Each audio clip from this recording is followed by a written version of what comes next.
Hello, ladies and gentlemen. This is Preston Harris. I'm with my coach, Grayson Marshall Jr. I just wanted to do a little series called Be the Plug, okay?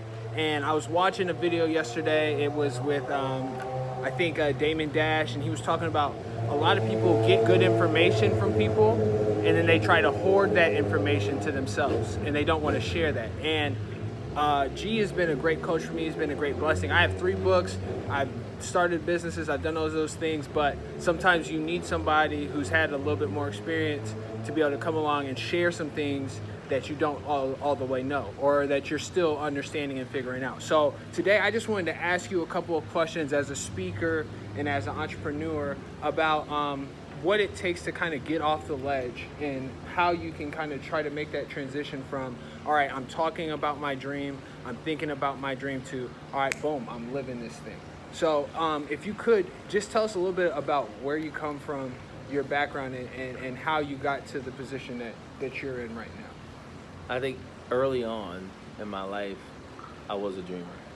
Okay. So it wasn't anything that was new for me. I watched soap operas growing up, craziest thing in the world, but Soap I did. operas.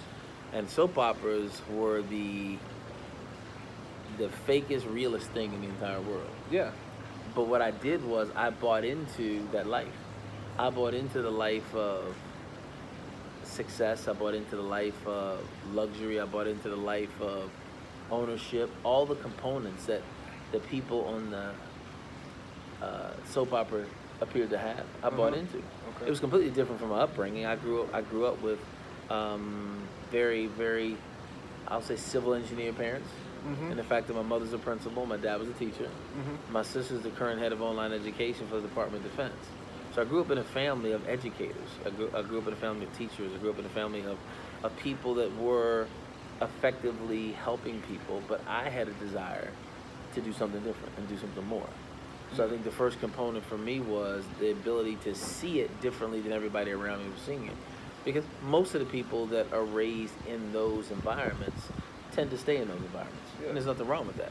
It was just something I didn't want to do, which is why I probably relocated from DC to Florida, because being in it, I felt like I may have succumbed to it, or just by default decided to do it. Yeah. But I came down here on my own, went through my bumps, went through my ups and downs, went through a whole lot of challenges, but I feel better about the decision that I made.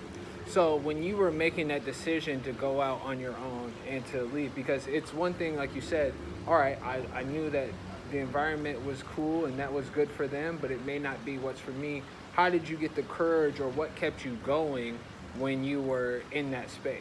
Well, I think going away to college was the first part. Playing ball at Clemson, I was away from my parents for 4 years. Yeah. So the distance was no longer a factor. I was used to being away. Mm-hmm. Number 2, I wanted to succeed, and I think that there was unfinished business in the sports world for me. There were things that I wanted to make sure that I still did. Yeah. So I think there's a resilience built into success that separates successful people from non-successful people. There's just something that's in you that drives you, and it's relentless. You won't quit. You have to keep going, and no matter what obstacle comes in your way, whatever changes you face, whatever challenges you face, they're just part of the process. And before I even understood the vernacular of entrepreneurism, before I understood the vernacular of commitment at this business level, Yeah. I think it was ingrained in me in a certain way, and it just became easier for me to handle no matter what I faced. Okay.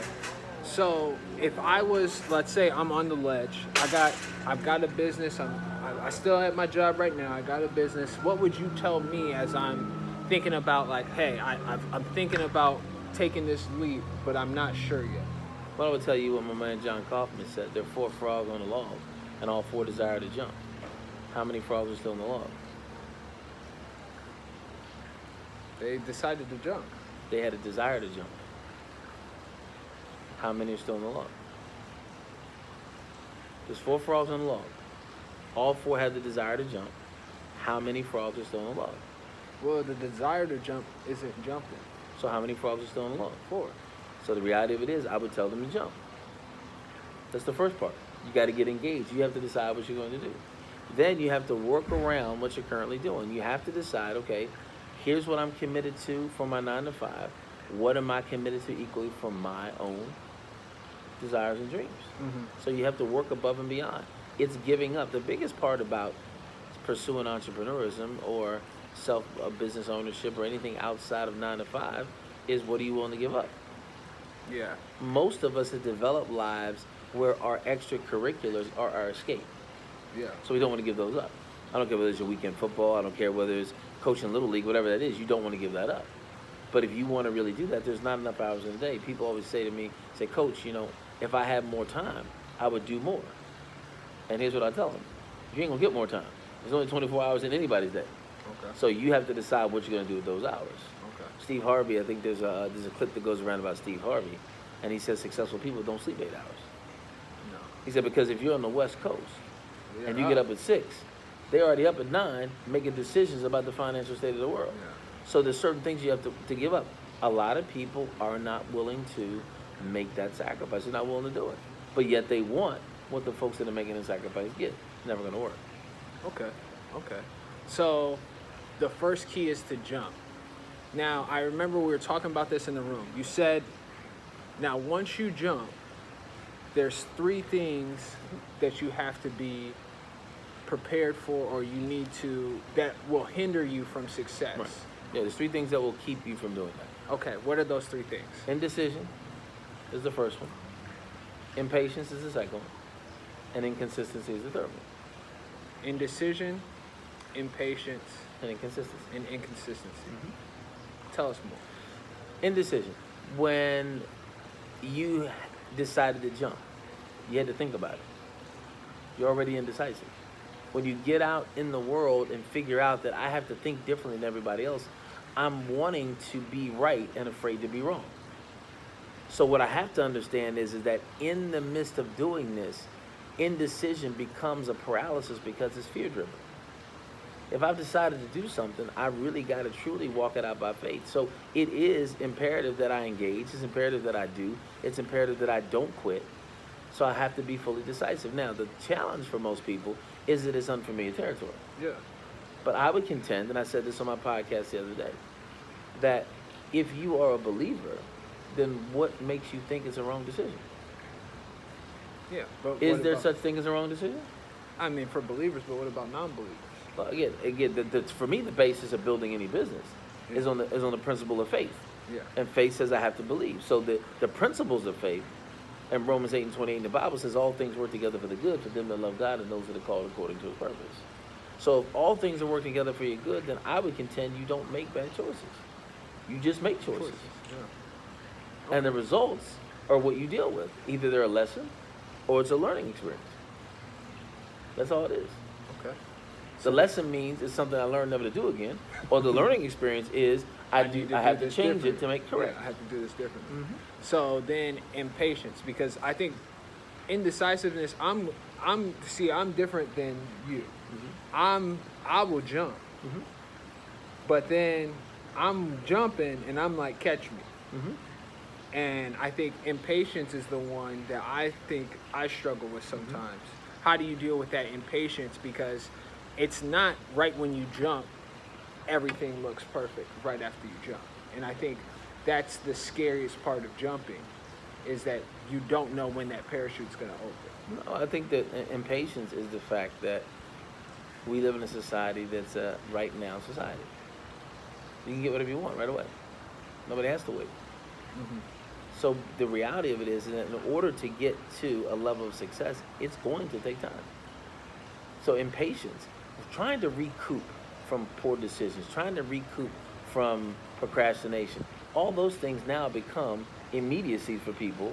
So now I've decided to jump, I want it tomorrow. No, you got to go through the whole process. Yeah.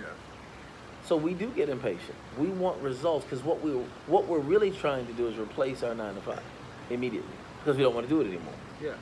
Instead of understanding that there's a duality principle right now that I have to partake in. I've got to do them both at the same time right now.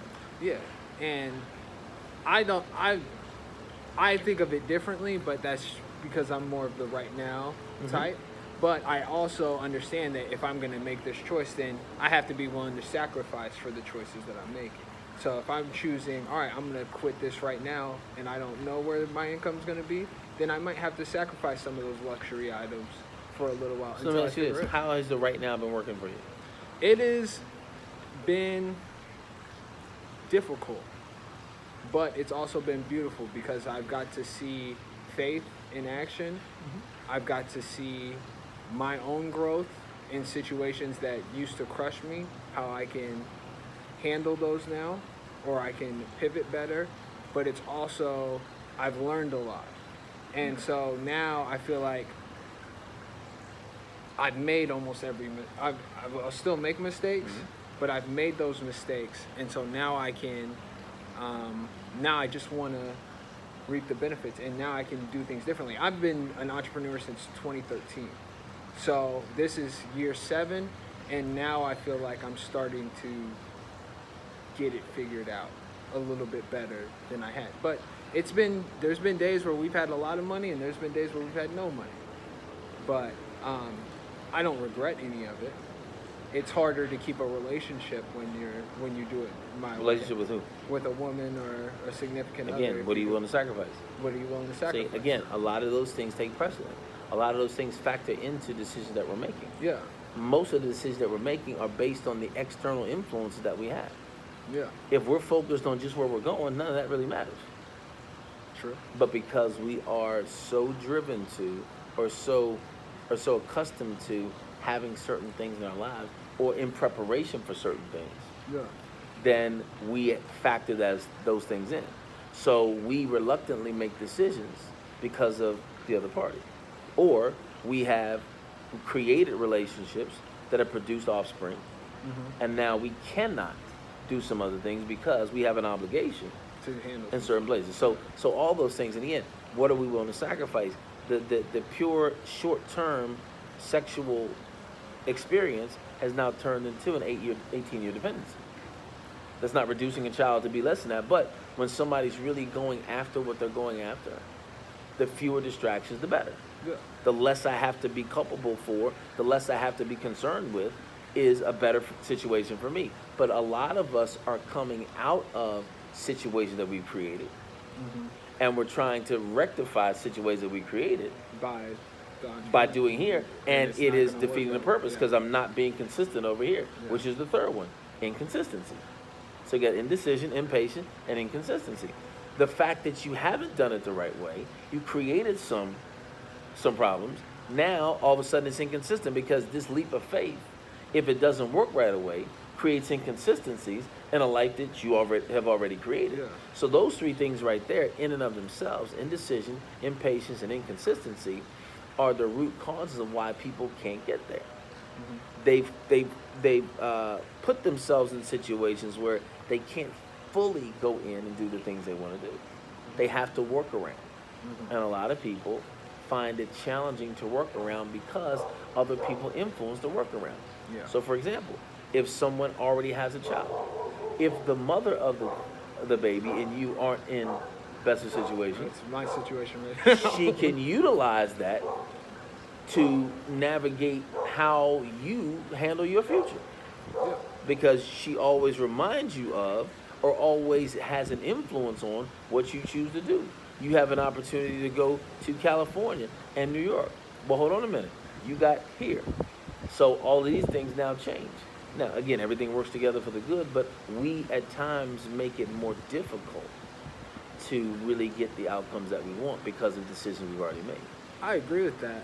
But I think one more thing that that when you're coming into taking the leap is collaboration and teamwork. Right. Well, I talked about that this morning on my podcast. Align, don't hustle. Align, don't hustle, because the people that I'm surrounded by, I may not have everything right now, but I know the people that can get me to the right person or that can get me in the space that I need to be. And I've always been able to navigate that somewhat. And so I think a lot of people want to do so much on their own and they don't want to learn or listen to other people's experiences. Well, that's because they have the hustle mentality. See, the hustle mentality is all on you. It's me getting out. And it goes back to the dope game. That was the hustle game. It's about me because in the hustle game, I don't trust nobody. True. So it's all about me. I got to do my thing. So when we use the vernacular of I got to get my hustle on, you're not including other people. It's all about you. When you're aligned, Alignment is about your connection to the bigger picture. We've heard this before. When the stars are all aligned, not one star, all the stars are aligned. Yeah. That means all of this stuff is coming together. It's a bigger picture. Yeah. The hustle is about us, and the hustle is short term.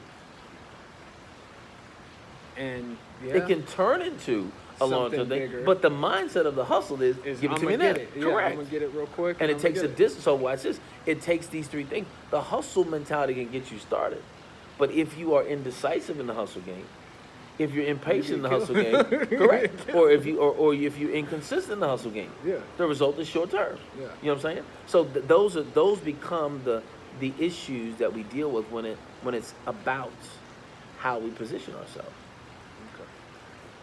Okay. So we're gonna finish this up real quick. I need one piece of advice that you have for one more piece of advice other than jump that you have for people on the edge, and then I want you to give a piece of advice for people who are already out there, because there's one thing to be out there and doing your thing, and it takes sometimes years to get to the success you desire, but sometimes we need that little boost of confidence so we know that, all right, even though we're going through these trials and tribulations, that it's okay, that it's part of the process. The people that are on the edge, Yeah. don't worry about where you're gonna land. Don't worry about where you're going to land. That's good. We want to jump and we want to know where we're gonna land. Yeah. Jump and don't worry where you're gonna land. Just jump. Yeah, You're gonna land where you're supposed to.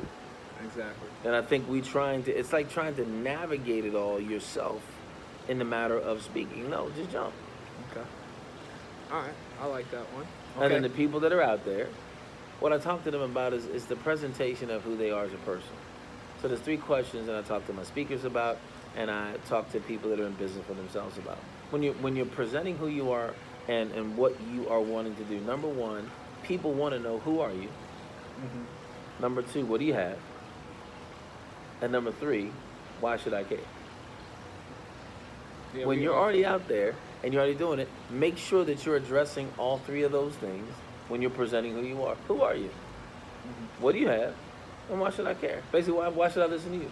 Yeah. When you can deliver that to people, when people know who you are, what you have, and why they should get connected, now you're pulling in folks that are connected to your vision. Now you're pulling in folks that are wanting to align with you. Now you're pulling in folks that are going to be attracted to you because they have the same mindset. They have the Because same you're aligning. vision because you're aligning. And now you can collaborate and use the synergy, the sum of the little parts present big the part. greater, the bigger part. We want to have synergy. So all this little stuff, we synergize and make this one magnanimous, amazing And the thing that you said earlier when we talked about it was the heart. You have to speak and you have to do things from the heart. And when you do it that way, then you're not worried about the results. And I think there's times where we are just naturally doing it and we do it all the time. But then when money gets tight, especially for me, if it's tight, then I start thinking about, all right, how do I get this bread? Impatient. Instead of Impatient. impatient, yeah. Instead of, all right, let me continue to act and do from the heart. And one of the things you said about me is that at 7:15 every morning you can count on me to be on my podcast. Yeah, you're there every morning. So again, it's consistency. It's about your brand. People want to know that what they are connected to and investing in is going to have some longevity. Yeah. So we have to do that with every piece of our lives, every part of our lives. Remain consistent. Remain consistent. And just keep going. Just keep going. It's not deep. It's not deep, but It's just different. it's Not different. deep, it's different. And that's the biggest thing. It's not deep, it's different. It's in total contrast or opposition to what you've been doing your whole life. It's not deep, it's different. okay. That's gonna be our next one. It's not deep, it's different. G, where can they find you? Go to the realgm.live website, put together by Fee Motivation, Preston Harris. So if you're looking for a website, initial marketing that needs to be done, get with him. He did it in like a couple hours. And now it's my connection to everybody that I meet. I give them that website, therealgm.live, and it's awesome. So it worked for me. It should work for you. Again, aligning with the right people produces the outcomes that you are looking for. It's the Real GM. Preston Harris, make sure you download the Real Time app on your iPhone. Get ready, we're coming to Android soon. And I have 3 books that I want you to check out, especially over the holiday season. Define Your Value. If you're looking to see who you're gonna be and who you want to be, that's a great book. It's great for kids coming out of college. It's great for people who are in transition. Refine Your Value is when you're already on the journey and you need to align a little bit more than hustle. So it helps you align with who you are, so the things that you want will want you. And the last book is Jail Virgin. It's the combination of the two. It's about turning your pain into power. So check those 2 books out. My company is called PHE Motivation. Stands for Prestige, Honor, and Excellence. We specialize in speed training, leadership development. So we'd love to continue to bring people like this. This is the plug. This is who I go to. This is my coach. He helps me out more than he sees me more than he probably wants to, but that's okay. I'm gonna keep getting gems because I just believe that Walter Bond says sometimes you're the shark, sometimes you're the sucklefish, and you gotta get connected with somebody so you can learn and you can grow and suck that knowledge in so you can provide it out. So that's what I like to do. Check us out, www.phemotivation.com, and you can go to the Real Time app, therealtimeapp.com. And this is Preston Harris. Never be average, because the world is counting on you. Have a great